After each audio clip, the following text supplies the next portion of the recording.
This is Delhi. Please stand by for our next program. This is All India Radio. We now bring you the English version of Honorable Prime Minister Shri Narendra Modi's Mann Ki Baat, broadcast earlier this morning at 11 on the national network of All India Radio. My dear countrymen, Sadar Namaskar. When on the one hand, a sense of festivity pervades the land, and on the other, news of violence comes in from one part of the country, it is only natural to feel concerned. Ours is the country of Buddha and Gandhi. It is the land of Sardar Patel, who gave up his all for the unity of the nation. For centuries, our forefathers have imbibed community values, non-violence, mutual respect. These are inherent to us. We've been hearing and saying, Ahimsa Paramo Dharmah from our childhood. In my address from the ramparts of the Red Fort, I had said that violence in the name of faith will not be tolerated, whether it is communal belief systems, whether it is subscribing to political ideologies, whether it is allegiance to a person or customs and traditions. No one has the right to take the law into one's own hands in the name of one's beliefs. In the constitution given to us by Dr. Babasaheb Ambedkar, there is every provision for ensuring justice for each and every person. I want to assure my countrymen that people who take the law into their own hands and are on the path of violent suppression, whether it is a person or a group, neither this country nor any government will tolerate it. Each and every person will have to abide by the law. The law will fix accountability, and the guilty will unquestionably be punished. My dear countrymen, our country is a land of diversities. These diversities are not limited to our cuisine, lifestyle and attire. We observe diversity in every walk of life. Even our festivals are replete with diversity. Ours is a rich cultural heritage, spanning thousands of years. When we look at our cultural traditions, social customs, historical events, there would hardly be a day left in the year which is not connected with a festival. You would have noticed that all our festivals follow the almanac of nature. There is a direct connect with nature. Many of our festivals are linked straight away with farmers and fishermen. Speaking about festivals today, I would first like to wish you all Michhami Dukkadam. The Jain community celebrated the Samvatsari Parva yesterday. In the month of Bhadra, Paryushan Parva is celebrated by the Jain community. The last day of Paryushan Parva is observed as Samvatsari. This is indeed a remarkable tradition. The festival of Samvatsari is symbolic of forgiveness, non-violence and brotherhood. It is also known as the Kshamavani Parva, and on this day, people traditionally greet each other with Michhami Dukkadam. We've been hearing in our Shastras, our holy texts, Kshama Veerasya Bhushanam, that is, forgiveness is the adornment of the brave. The one who forgives is valiant. And Mahatma Gandhi always said that forgiveness is the quality of great men. Shakespeare in his play, The Merchant of Venice, while explaining the importance of forgiveness, has written, Mercy is twice blessed. It blesseth him that gives and him that takes. Meaning, the forgiver and the forgiven both stand to receive divine blessing. My dear countrymen, Ganesh Chaturthi is being celebrated with great fervour all across the country. When we speak of Ganesh Chaturthi, it is but natural to talk about the Sarvajanik Ganeshotsav, that is, community celebrations of the Ganesh festival. This tradition was established by Bal Gangadhar Tilak 125 years ago, and it was 125 years ago that Sarvajanik Ganeshotsav became a symbol of India's struggle for freedom. And after independence, this festival has become a vehicle of raising social and educational awareness. Ganesh Chaturthi is a 10-day festival. This Mahaparva, mega festival, stands for unity, equality, integrity and honesty. My heartiest greetings to all of you on the occasion of Ganeshotsav. The festival of Onam is being celebrated in Kerala. Of the numerous colourful festivals of India, Onam is a prime festival of Kerala. This festival is known for its social and cultural significance. This festival showcases the rich cultural heritage of Kerala. It gives the message of love and harmony, awakens new hopes and aspirations, and gives new confidence to the people. Our festivals are now becoming great attractions for tourism. And I would like to mention to my countrymen that festivals like Navaratri in Gujarat or Durga Utsav in Bengal are tremendous tourist attractions. Other festivals of our country too provide an opportunity to attract foreign visitors. We should think about what more can be done in this direction. In the series of festivals, Eid ul-Zuha will be celebrated in a few days from now. Heartiest felicitations and best wishes to all countrymen on the occasion of Eid ul-Zuha. Festivals are of course symbols of faith and belief. In the new India, we should transform them into symbols of cleanliness as well. In individual households, festivals and cleanliness are linked together. In fact, preparations for festivals always begin with cleaning. This is nothing new for us, but it is important to convert it into a social character. Public cleanliness must be insisted upon not just in our homes, but in our villages, towns, cities, states, and in our entire country. Cleanliness has to be inextricably linked to our festivals. My dear countrymen, definitions of being modern are perpetually changing. These days, a new measure to gauge a new dimension, a new parameter has come into being. It determines what your upbringing has been, how modern you are, how modern your thinking is. And that measure is your level of environment consciousness. Are your activities eco-friendly, environment-friendly, or otherwise? It is considered to be unacceptable in society today if you are not environment-friendly. And as a result of this, I find that the eco-friendly Ganpati in this Ganesh festival has turned into a huge campaign. If you go on YouTube, you will see that children in every home are making earthen Ganesh idols and are colouring them. Some are using vegetable colours, while some are pasting bits and pieces of paper. All sorts of experiments are being carried out in every family. This is probably the first of its kind, the most widespread experiment in environment consciousness. Media houses too are making a great effort in training people, inspiring them and guiding them towards eco-friendly Ganesh idols. What a massive transformation this has been. A pleasant one at that. And as I mentioned, our country is blessed with millions and millions of the brightest of brains. And it is nice to see all sorts of new innovations. Someone told me about a gentleman who is an engineer and who has collected and combined special varieties of clay to give training in making Ganesh idols. The Ganesh Visarjan or immersion is done in a small bucket of water where the idol dissolves within no time. And he didn't stop there. A tulsi, holy basil sapling was sowed in it. The campaign for cleanliness, which was initiated 3 years ago, will be marking its 3rd anniversary on the 2nd of October. And the positive results are now being seen. Toilets have increased from 39% to almost 67% of the population. More than 230,000 villages have declared themselves open defecation free. Gujarat saw devastating floods recently. Many people lost their lives.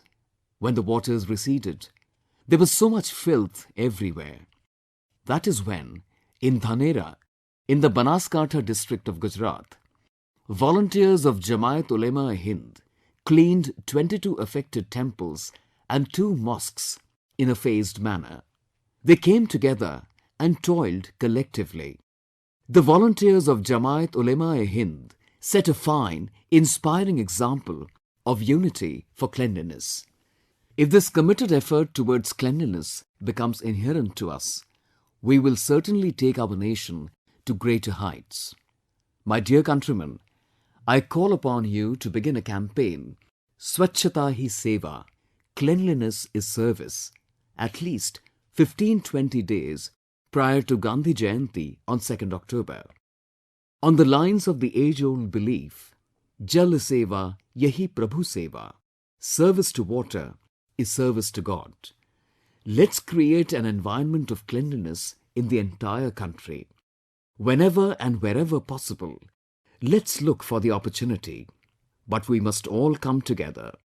We could look at this as preparations for Diwali, preparations for Navaratri, preparations for Durga Puja.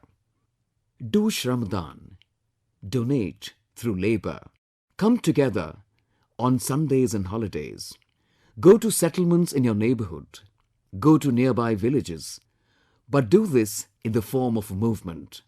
I urge all NGOs, schools, colleges, social, cultural and political leaders, people in the government, collectors and sarpanches to begin creating an environment of cleanliness at least 15 days ahead of Gandhi Jayanti on the 2nd of October, so that it turns out to be the 2nd October of Gandhi's dreams. The Ministry of Drinking Water and Sanitation has created a section on mygov.in where, after constructing a toilet, you can register your name and the name of the beneficiary family who you helped. My friends from the social media can run a few creative campaigns and thus become a source of inspiration in the virtual world to see results in the real world. The Ministry of Drinking Water and Sanitation has organized the Swachh Sankalp Se Swachh Siddhi Pratiyogita. From the resolve of cleanliness to attaining cleanliness competition, comprising an essay competition, a short filmmaking competition and a painting competition. You can write essays in various languages and there is no age limit. You can make a short film even with your mobile phone. You can film a 2-3 minute movie that inspires cleanliness. It can be in any language. It could be silent too. The best 3 participants, 3 at the district level, 3 at the state level, will be given prizes. I invite one and all, come, join the cleanliness campaign in this manner as well. I would like to reiterate, let's resolve to celebrate 2nd October, Gandhi Jayanti this year as Swachh Do October, Clean 2nd October. And to this end, beginning 15 September, let us take the mantra, the message, Swachhata Hi Seva, cleanliness is service to each and every home.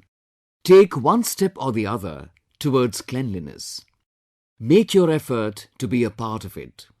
You will see how the Gandhi Jayanti of this 2nd October shines. You can imagine the inner bliss of paying homage to our revered Bapu with 15 days of this cleanliness campaign, Swachhata Hi Seva, when we celebrate Gandhi Jayanti on the 2nd of October. My dear countrymen, I want to specially express my indebtedness to you.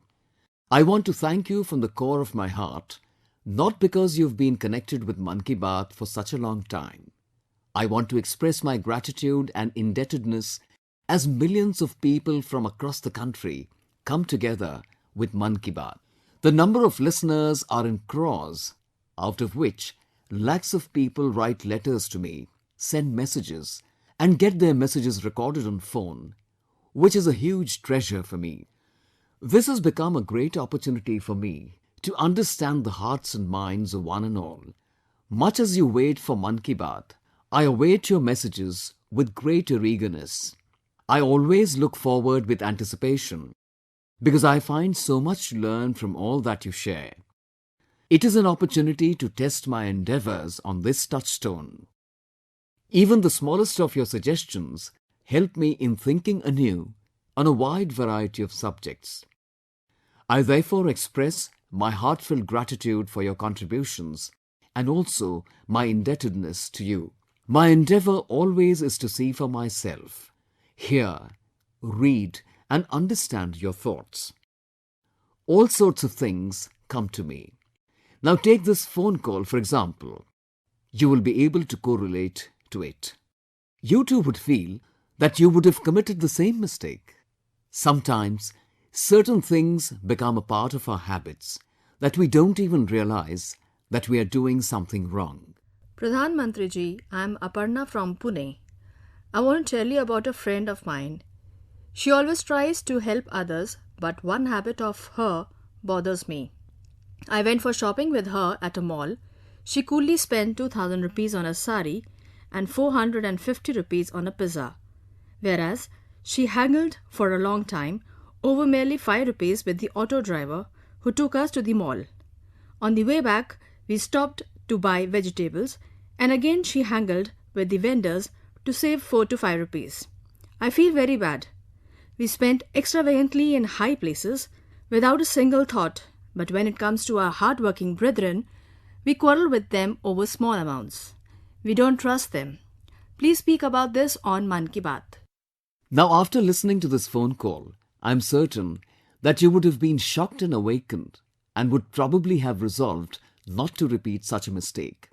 Don't you feel that whenever a vendor comes to your door to sell something on his rounds, when we come into contact with small shopkeepers, vegetable sellers, auto rickshaw drivers, in fact any person who earns through sheer hard work, we start bargaining with him, haggling with him. No, not so much. Make it 2 rupees less, 5 rupees less. And it is us, the same people, who go to dine at a fine restaurant. We don't even bother to check the bill. We just go ahead and pay the money without thinking twice. Not just this. When we go to a showroom to buy a sari, we don't bargain.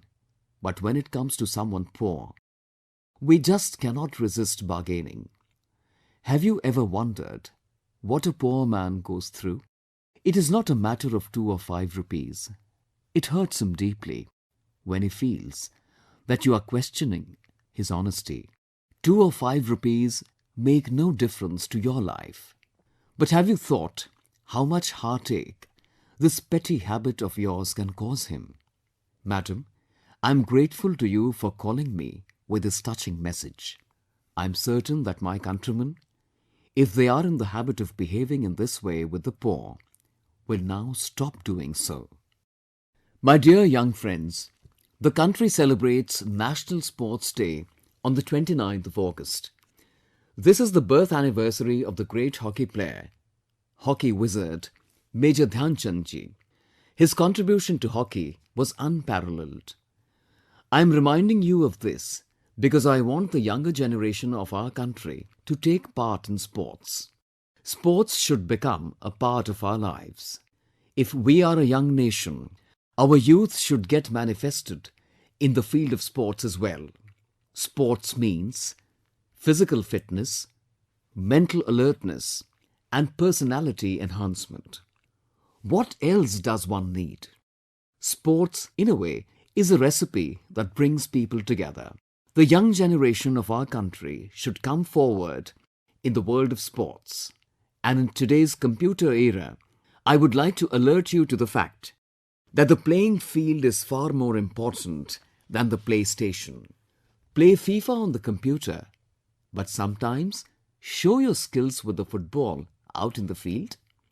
You must be playing cricket on the computer, but the pleasure of actually playing cricket in an open field under the sky is something else. There was a time when the children in the family went out to play, the mother would first ask, "When will you come back home?" Now the times are such, the children, when they come home, They either start watching cartoons in a corner or are glued to mobile games. And the mother has to shout, "When will you go out?" How times have changed. There was a time when the mother would demand to know when her son would be back. And today, she demands to know when he will go out. Young friends, the Sports Ministry is launching a sports talent search portal to search for sporting talent and to groom them. Any talented child who has an achievement in sports can upload his biodata or video on this portal. The Ministry of Sports will impart training to selected emerging players. The ministry is launching the portal tomorrow. The good news for our young friends is that the FIFA Under-17 World Cup is being organized in India from the 6th to the 28th of October. 24 teams from all over the world will be making India their home. Come, let's welcome the young visitors from all across the world with a festival of sports. Let's enjoy the sport and create a conducive sporting atmosphere in the country. I speak about sports today, and just last week, a heartwarming incident took place which I would like to share with my countrymen. I had the opportunity to meet some young daughters, some of who were born in the Himalayas, who had absolutely no connection with the sea. 6 of these young daughters are in the Navy. Their grit and zeal is inspiring for all of us. These 6 young women will embark on a voyage across the seas in a small boat, INS Tarini. The expedition has been named Navika Sagar Parikrama. They will circumnavigate the globe and return home after many months. Sometimes they will spend 40 days on the seas in one go, at times 30. Our 6 daughters, riding the waves of the high seas with courage, is the first instance of its kind in the world. Each and every Indian would be proud of these daughters. I salute their valor, and I've asked them to share their experiences with the entire country. I too am making a separate arrangement for their experiences on the Narendra Modi app to ensure that you can read it. For this is a tale of heroism, a tale of personal experiences, and I would be happy to bring you the stories of these daughters. My best wishes and blessings to these daughters. My dear countrymen, we celebrate 5th September as Teachers' Day. It is the birthday of our former President, Dr. Radhakrishnan ji. He was the President, but all through his life, he saw himself as a teacher. He preferred to live a teacher's life. He was committed to being a teacher. He was a scholar, a diplomat, the President of India, and yet, quintessentially, a teacher. I salute him. The great scientist Albert Einstein said, "It is the supreme art of the teacher to awaken joy in creative expression and knowledge." The most important quality of a teacher is to awaken in his students a sense of creativity and the joy of learning. As we celebrate Teachers' Day this year, can we come together and take a resolve? Can we run a campaign in mission mode? Teach to transform, educate to empower, learn to lead. Can we move ahead with this resolve? Get someone committed to a 5-year resolve. Show him the path of attainment which he can achieve in 5 years, so that he can experience the joy of success in life. Such an atmosphere can be created by our schools, our colleges, our teachers, our educational institutions. When we speak about transformation in our country, we must think of our teachers as we do of our mothers. The teacher plays a vital role in transformation. In the life of every teacher, there are incidents of simple efforts that succeeded in bringing about a transformation in somebody's life. We'll play a big role in the transformation of the nation if we make a collective effort. Come, let's move forward with the mantra, teach to transform. Pranam Pradhan Mantri ji, I am Dr. Ananya Avasthi, I am a resident of Mumbai and work for the India Research Center of Harvard University. As a researcher, I have been specially interested in financial inclusion. With reference to the social schemes related to financial inclusion, my question to you is, in the backdrop of the Jan Dhan Yojana launched in 2014, can you say that, do the statistics show that today, 3 years later, India is financially more secure and stronger, and whether this empowerment and benefits have percolated down to our women, farmers and workers in villages and small towns? Thank you. My dear countrymen, the Pradhan Mantri Jan Dhan Yojana, financial inclusion, had been a point of discussion amongst financial pundits, not just in India, but all over the world. On the 28th of August 2014, we had launched this campaign with a dream in our hearts. Tomorrow, on the 28th of August, the Pradhan Mantri Jan Dhan Yojana will complete 3 years. 30 crore new families have been linked to this scheme.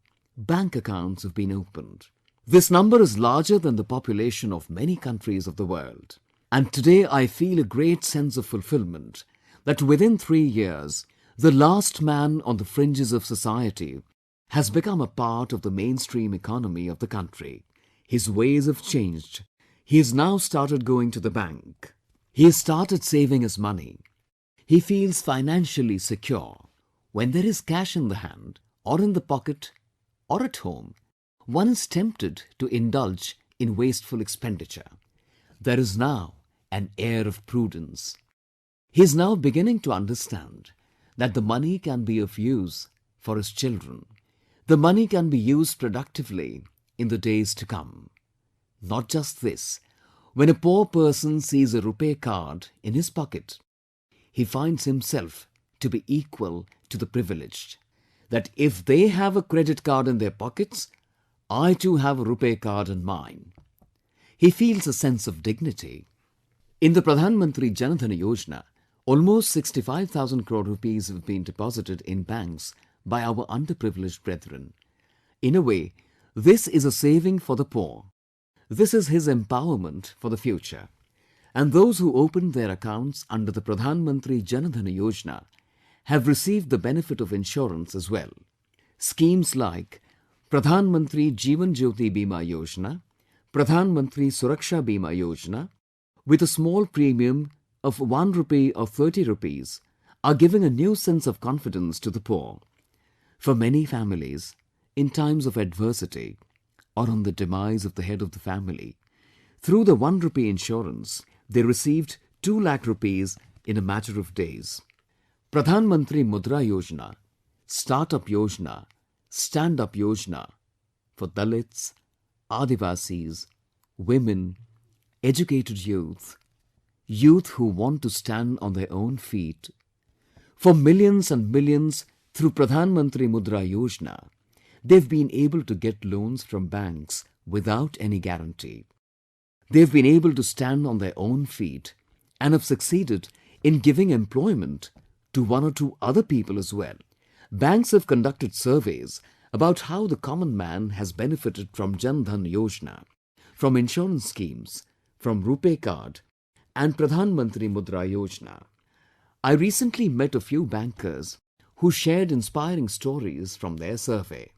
There isn't enough time today, but I would certainly like to request the bankers to upload these inspiring stories on mygov.in so that people can read them and be inspired by how a scheme can bring about transformation in the life of a person, how it can bring a new energy, a new confidence. Hundreds of examples have come before me. I will try my best to bring these to you. And the media can also take advantage of these inspiring stories. They too can interview such people and inspire the young generation. My dear countrymen, once again, I wish you Michhami Dukkadam. Thank you very much. You were listening to the English version of Mann Ki Baat by Honorable Prime Minister Shri Narendra Modi, broadcast earlier this morning at 11 on the national network of All India Radio.